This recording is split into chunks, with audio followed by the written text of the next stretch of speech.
Hello everybody, this is Bettina Arndt and I'm just back from a few weeks away, starting in Abu Dhabi and then lots of cycling in Europe and the UK. The final trip through the Cotswolds nearly killed me. Sorry for the gap in the videos, but I did manage to catch up with my friend Adrienne Burgess in London, who's had a long career advocating for fathers. She was one of the founders of Fathers Direct, which gives policy advice to the UK government about the whole business of promoting father-child relationships. So here's our chat. I'm here in London with a very good friend of mine, Adrienne Burgess, who is an expert on fatherhood, has been working for many, many years promoting the role of fathers. And I thought it would be useful to talk about Adrienne's knowledge of the research, how it compares to Australia and how what's happening, not just in Britain, but in many countries across the world. Adrienne, welcome. I'm delighted to be here. And I'm delighted to be here too. Now, can you briefly, Adrienne's just been appointed to a big committee helping members of Parliament with this whole issue. Yes. Can you tell us a little bit about that? Yes, so for the first time, really, the British Parliament is doing an investigation into thinking about fathers. It's what they call a select committee, which has quite a lot of influence. It makes recommendations to Parliament, which they don't have to act on, but which are often very influential. And they're looking at fathers in the workplace. This is a sign that some things are getting better, that they're taking more notice of fathers. Yes, I would say the narrative around fathers is quite substantial. So that I'm finding that whether they're doing research around fathers in the early, before the birth, or fathers later on, there's a lot of research that now takes fathers into account where it didn't do that 10 years ago. That often as a result of you lobbying. Yes, I think it's a worldwide trend because men are beginning to be very public about something that they've actually been thinking for at least since the 1950s. Which is that they want to be closer to their children than their fathers. They believe their fathers were to them. And that's a strong driver. It's found in every country in the world. And so that's important. So that's changing things. Change comes slowly. But also the other thing, of course, that's happened is that women have moved more into traditional male areas in the workforce now, even in the army, and so on. And so the question then is, if they can do that, what about men? And so some of the most interesting research in the last 15 years has found that men are just as talented as women in looking after infants. Nothing natural divides them. The truth of the matter is that both mothers and fathers, human mothers and fathers, have no idea what they're doing when a baby is born, and they learn through practice. So that's very liberating, because it means that men don't have to think, women have this special talent, that men never have. Yeah. So that's an important part of the research, I think. Yes. Absolutely. Yes, and that's beginning to come out now worldwide. These things always take time.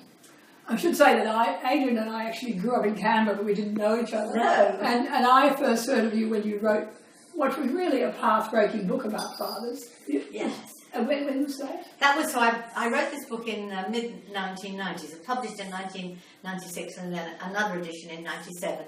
And it was called Fatherhood Reclaimed. And what I did was to ask the question, how is fathers' behaviour created?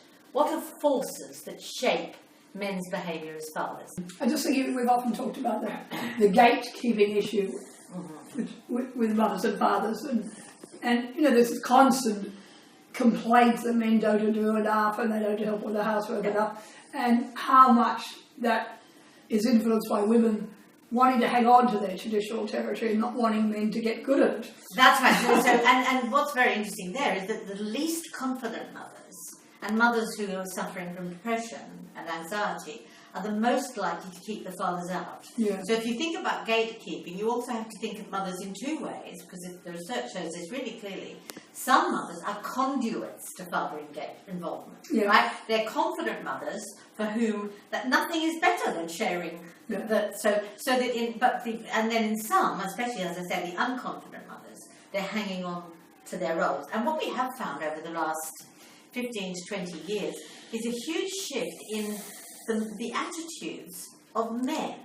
So, and particularly working class men, less advantaged men.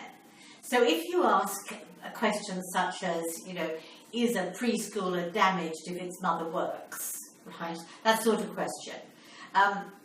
Working class men say no, that's fine. Because they've actually, and yet 20 years ago, they were the most likely to say, oh no, the mother shouldn't work. Because over time, these men's partners have always worked, have been working. Yeah.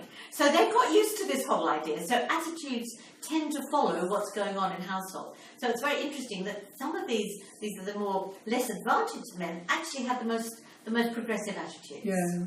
Yeah. Now, I want to talk about, you were talking about the family court thing, and of course that's where the tragedy of what's happening to a lot of fathers who were very involved with their kids, men, what I've always found is men will hang into marriages which are very destructive to them in many ways. Adrienne's also done work in writing about sex many years ago. Yes. We have all these parallel.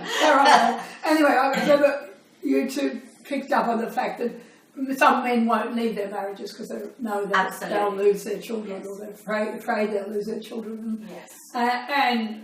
Or men who are victims of domestic violence. All sorts of situations I hear from men who won't walk out because of the risk of the kids. Yes, so that if you want to reduce your separation rates, you have to make it if the mothers think they won't get the children full time, and if the fathers think they'll have to pay a lot of child support, people stay together longer. So that's how you do it. You have to, if I was a government trying to stop separation, I'd do those two things. I'd make child support very punitive, because that makes it hard for men to walk out. Well, I would say argue that we already do that, but you could make and it. we're much more. Yes. So we work much harder to make men pay child support than we do to ensure orders regarding child Absolutely. So I would say that in Australia and Britain, it's absolutely fertile ground for separation. Yeah. So it really is. It's really. But you're quite right. Men stay in relationships. There's long evidence of this. Long after that they really want to leave, and the predictor of eventual separation is more the man's dissatisfaction than the woman, but he's hung in there. And one of the main things is he feels he'll lose his children. And he's probably right. And there is a separated fathers organisation called Families Need Fathers, and like my organisation, which is the Fatherhood Institute, we study fathers from the cradle to the grave, but Families Need Fathers specialise in separation. And up to about 7 or 8 years ago, we both had funding from government.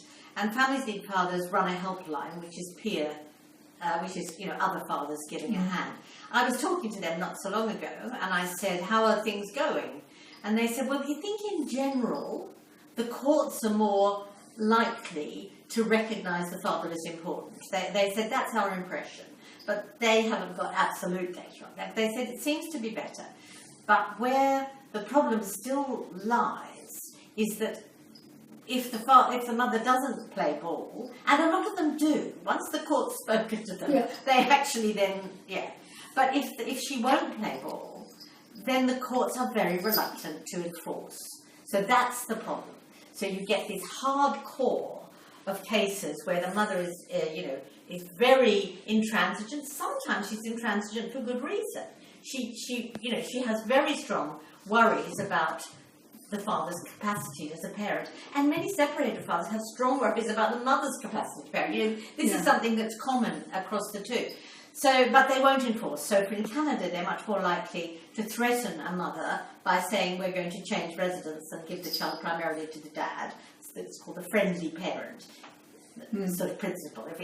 Whichever parent is more friendly to the other parent and to contact and involvement, then they'll think about it. In this country, they would never change residence. Well, we do in Australia. Yes. We were progressing, I think, towards a fairer system in terms of needs of children and each parent, particularly with the legislation introduced by John Howard, which had this presumption of joint parental responsibility.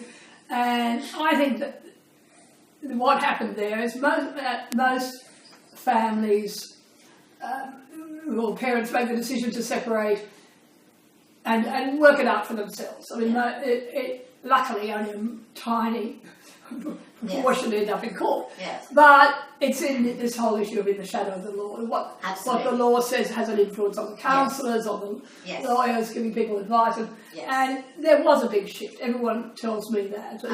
And when that happened, people started to assume we have to look at what this idea that children have a right to contact with both parents. And that shifted. But it has absolutely been undermined by this ferocious campaign to encourage people, to really deliberately, for lawyers and counsellors and so on, getting involved and encourage people to look at the issue of domestic violence and use that as a weapon in the family court situation.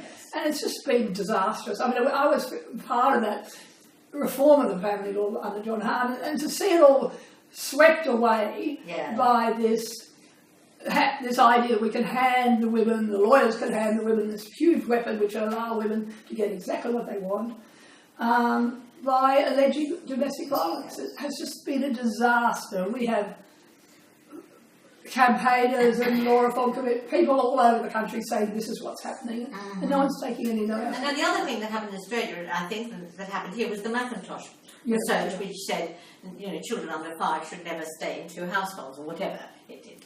And it very messy research, badly done, generalising out from a very difficult sample to all parents, to all families. I mean, here's an Australian psychologist doing research, going well beyond what her data actually said, cherry-picking her results, and influencing decisions about overnight contact for dads with their infants and toddlers across the world.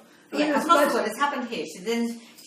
Penelope Leach, who's one of our sort of child, she's written Parents Trust Her, to tell them the truth. She brought this research over here, publicised it, and I have no doubt that it has had an influence. Yeah, and I recently wrote about the fact that judges were telling me, well, things have changed. Richard Warshak, we had this big collection of experts from around the world who denounced the Macintosh research, pointed out deficiencies, said it should never have been used to influence social science, and that the judges in Australia tell me that that's having an impact. It's beginning to wind things back, but I put out a call to people who listening to my vlogs, and I got letter after letter from men saying, I tried to get overnight care last week, 2 years ago, and they all saying, and a lot of them say it's made no difference, because it's just absolutely part of that culture, the assumption that dads can't have overnight care.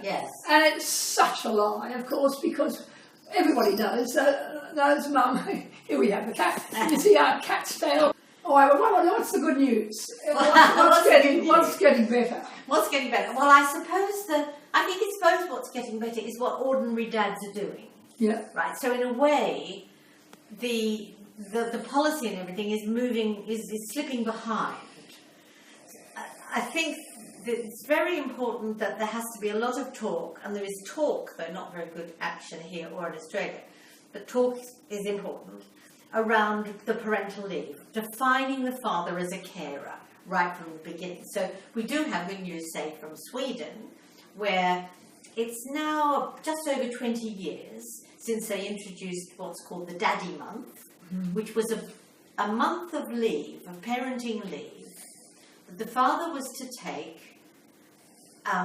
could take when the mother was working, so he was in charge of the children on his own, and that's really important. You don't want him hanging around while she's ruling the roost. You need him to telling him how to you need her out of the house, and he'll make his own mistakes, same as she did. All will make just different decisions. Different decisions, but also mistakes. We all make mistakes. And how do you learn, except that it's no good to have someone hovering over you. So they brought in the Daddy Month, and then they made it the Daddy 2 months. So there was this 2 months of leave, which if the father didn't use it, the family lost it. So it's called a use it or lose it leave. He couldn't transfer it to the mother. This was a leave. He could go to his employer and say, I've got the Daddy 2 months. I have to have 2 months off because we need me to look after our child so it's not going into nursery too young. And I have to take it. I can't give it to my wife. And so the employers he was in a very good position to go to. But now it's the daddy 3 months. So it's 3 months of this early leave, well paid, is for the father. Now, what this has happened over 20 years is that because the dads are around, everyone sees them. They're pushing the buggies. They're at the playgroups. No one's thinking, oh, mums, all the time. They're even unconsciously, it's permeated the whole culture, so that fathers are seen as quite capable. And so what is now, there's been a steady move towards parents sharing care after separation, which I think is absolutely closely involved, closely connected with this other thing. So that if you think about court officials, the people who are writing the reports, the judges, they've seen all the dads around. Yeah. They've seen them around. They know dads can do this. Yeah. So that it's not such a big shift for them to. So then what now happens is that I was talking to a dad from Sweden the other day, and he said, I haven't got more or less equal care of my children because it doesn't work for us because of his, I don't know what it was, but he said, he said, I mean, he saw a lot of his children, but it wasn't a kind of and he said, people really think I'm weird. People think I must have done something wrong that I haven't got that. That's a complete reversal. Whereas here we go, oh, he's got equal care of his children. And also, because you've got this maternalist mothering framework from the earliest time on, mothers who don't get full residence or custody, however you like to call it, after separation, can feel they've failed. Yeah. So that can make them more hostile because it's their feeling of value as a parent. Whereas a Swedish mother, who wasn't letting her partner share, people would go, what's she doing that for? Yeah. There are slow shifts for boys. Sometimes I tear my hair. Oh, I do too. And sometimes, and I looked at a paper that came out from our Department for Education about early childhood education and care the other day by a senior professor who has been at Oxford, who's been very involved in evaluating all kinds of programs for early years, and there's been a big narrative around getting fathers being more involved with their children early on. He knows that. He brought up this paper which doesn't mention the word father at all. And it talks about parents, but when you look at it, parent is being equated with mother. Yeah. So it hasn't got a dimension. So, in fact, one of the MPs, I complained to an MP about this, and he's now written to the Secretary of State saying, did you do this? Why did you pay this man money who should know better? And when you set out what you wanted from him, you should have said, we want to know about fathers and mothers, because that's been department policy now for 15 years. Yeah. You let it just go out there. So now he's written this big report. It happens all the time. And you look at that and you think, have we gone back 15 years? Yeah. Have we gone back? Because that wouldn't have happened 15 years ago. We better stop. We can talk all day about all of this stuff. But I'm sure we'll continue our dialogue around all what's happening to men here and just in Australia and the fathering issue. Yes, and it's always wonderful to meet up with Tina and hear about all the wonderful work she and you guys are doing in Australia to try to bring this kind of topic of men and masculinities and and good men and good fathering to the agenda on a national level. Thank you. Thank you.